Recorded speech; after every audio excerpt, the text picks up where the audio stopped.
have guessed that teaching one Jersey kid living in the San Fernando Valley karate would have high-stakes ramifications across literal generations? Cobra Kai's 5th season takes what started as a simple new kid versus bully relationship to a climax with global implications. Winning local tournaments is fine and all, but Silver has bigger goals.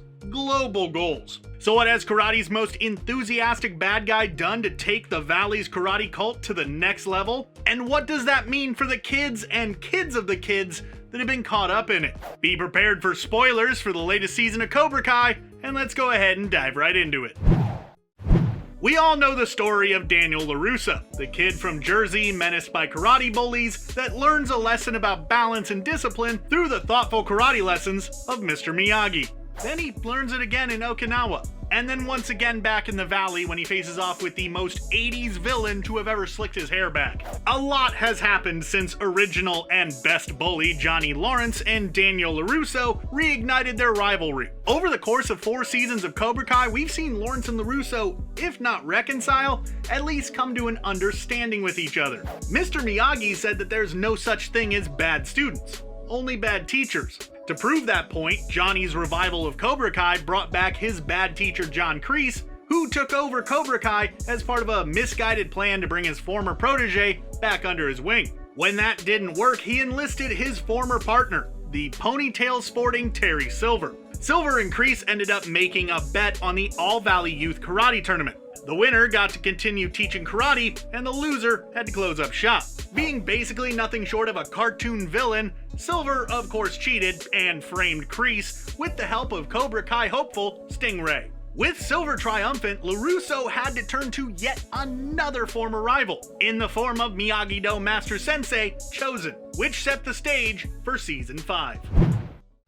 Season 5 has been the aftermath of that loss, when Chosen is found out as one of the applicants to be a new Cobra Kai instructor as part of Silver's promise of expansion. Chosen and LaRusso continue to try and unravel Silver's plans, even if they're not entirely sure what those plans are. It turned out that Cobra Kai protege Tori had actually been keeping in touch with Kreese in jail, who actually knew what Silver's plan was, which he tried to leverage to get out of jail and get his studio back. All the way in the beginning, Silver had plans to take Cobra Kai worldwide via an international karate tournament. Silver figures if Cobra Kai can win that tournament, not only could he make the tournament well known in the United States, but he could also take Cobra Kai karate worldwide. He set those plans aside when Kreese took interest in Johnny Lawrence, but now Silver has cut out his only weakness. Kreese. Going worldwide is back on the table. Yeah, the plan was to win an even bigger championship. It's a show about the drama surrounding karate tournaments, so really that shouldn't surprise anyone. With the plan revealed, Daniel, Johnny, and Chosen band together to foil Silver by, well, also entering the tournament. This led to a showdown between the two dojos for a slot in the international tourney, which was kind of pointless because it ultimately didn't matter, they both got in.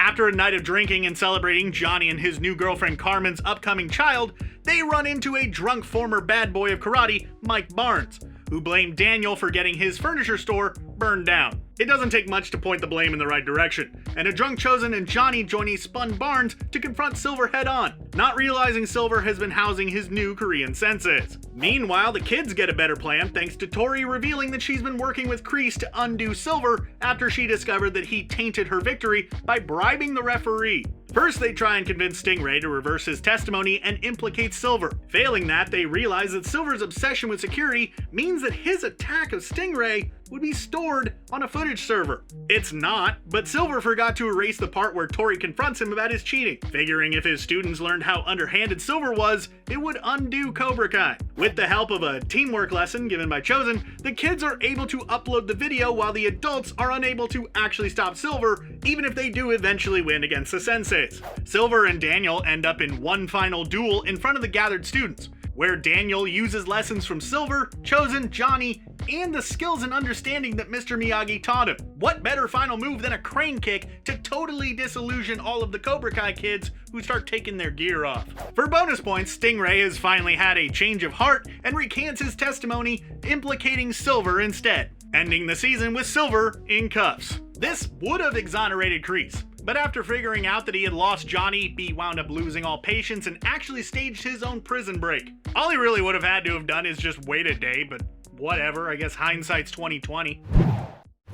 Most of the kids and adults have managed to reconcile many of their issues. Though if Cobra Kai has taught us anything, it's that they can always come back around. But for the time being, there is at least some degree of peace. Except for in regards to Kreese. A Kreese on the run is bad news, but where exactly does that leave us? I mean, he can't exactly take over Cobra Kai now, can he? There's an unconventional ally out there in the wings. Cobra Kai creators since the beginning have said they consider the next Karate Kid to be part of the Cobra Kai universe. This opens the door for Kreese to reach out to Alpha Elite Instructor Dugan, played by Michael Ironside, and his student Ned, who menaced Miyagi's other student, Julie, played by Hilary Swank. The creators have indicated that there is an endgame they're working towards, and Zabka has hinted at a new film series to follow. If it can avoid the Netflix cancellation machine, we might just have a lot more new Karate Kid coming our way in the not too distant future. Maybe the spin-off series could be Hawk, Stingray, and Dimitri teaming up to solve mysteries Baywatch Night style. Somehow, whenever they do solve a mystery, they also give an awkward kid confidence through karate and Dungeons and Dragons. I think it'd be great, but I don't really see them taking my pitches, so that's probably not gonna happen.